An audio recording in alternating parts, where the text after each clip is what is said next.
दोस्तों नमस्कार। तो यहाँ पर बांग्लादेश ने फतेह पा ली है पाकिस्तान के खिलाफ। पहला मैच जो जीती है, 12 मैचों की श्रेणी, एक लंबी कतार को पीछे छोड़कर बांग्लादेश यहाँ जीती है और पाकिस्तान के मैदान में यानी कि उनके होम ग्राउंड में उनको हराया है।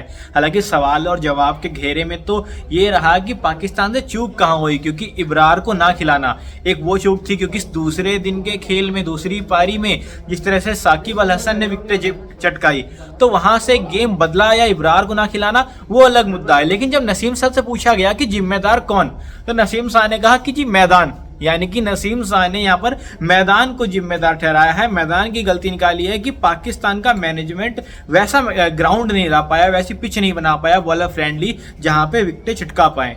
यानी कि साफ तौर पर नसीम शाह तो अपने ही मैनेजमेंट को कोसते हुए नजर आ रहे हैं। अपनी इस हार के बाद नसीम शाह ने सीधे तौर पर यही बोला है कि हमारे मैदान में वो टर्न नहीं था, वो पिच के अंदर वो टर्न नहीं था, वो गेम नहीं था, बॉलर्स को मदद नहीं मिल रही थी। लेकिन अगर गेंदबाजों को पिच में मदद नहीं थी तो किस तरह से साकिब अल हसन ने विकेटें ले ली, किस तरह से मिराज विकेट ले रहे थे। यानी कि विकेटें तो बांग्लादेश के खिलाड़ी भी ले रहे थे, लेकिन जब पाकिस्तान को विकेट नहीं मिली तब उन्होंने दोष दिया मैदान को, उसकी पिच को, रावलपिंडी की पूरी पिच को। नसीम शाह ने बोला है कि कुछ गलतियां हमारे में भी हैं कि हम एक बॉलिंग फ्रेंडली पिच नहीं बना पाए। हालांकि उनको लगा था कि यह पिच पेस बॉलिंग को सपोर्ट करेगी, लेकिन वो पिच स्पिनर के लिए निकली और पाकिस्तान स्पिनर्स के लिए तैयार नहीं था। पाकिस्तान की पूरी की टीम में 4 फ्रंट लाइन के पेसर थे, कोई भी मेन स्पिनर नहीं था और यही एक हारने का कारण तो है।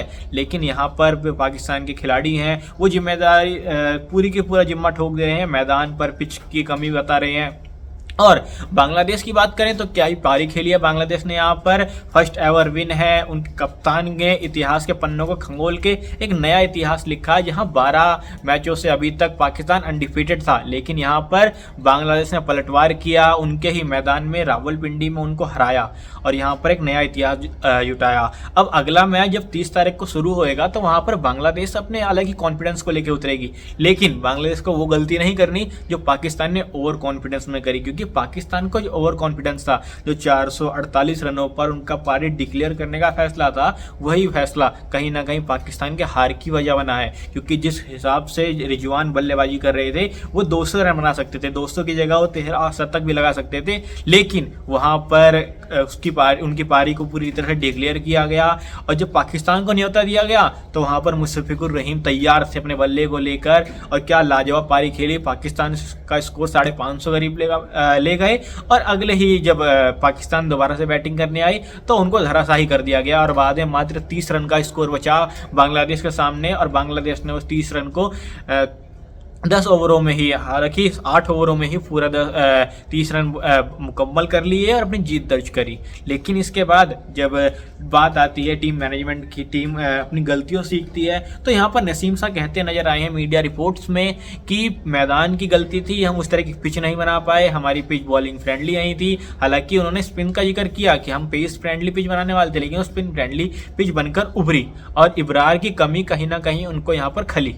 अब अगला मैच जब 30 तारीख को खेला जाएगा उसमें देखने की वाली बात यह होगी कि क्या पाकिस्तान कुछ बदलाव करेगा, क्या इब्रार को मौका देगा, क्या इब्रार आएंगे, वापसी करेंगे, टीम में खेलेंगे।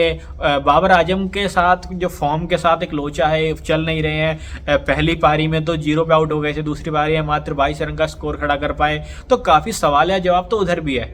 तो एक पूरी स्ट्रेटजी के साथ उतरना पड़ेगा पाकिस्तान को अगले मुकाबले में। आपकी क्या है राय इस पर कि क्या पाकिस्तान को क्या बदलाव की जरूरत है और बांग्लादेश की रणनीति क्या होगी? कमेंट करके जरूर बताइएगा। तब तक के लिए धन्यवाद।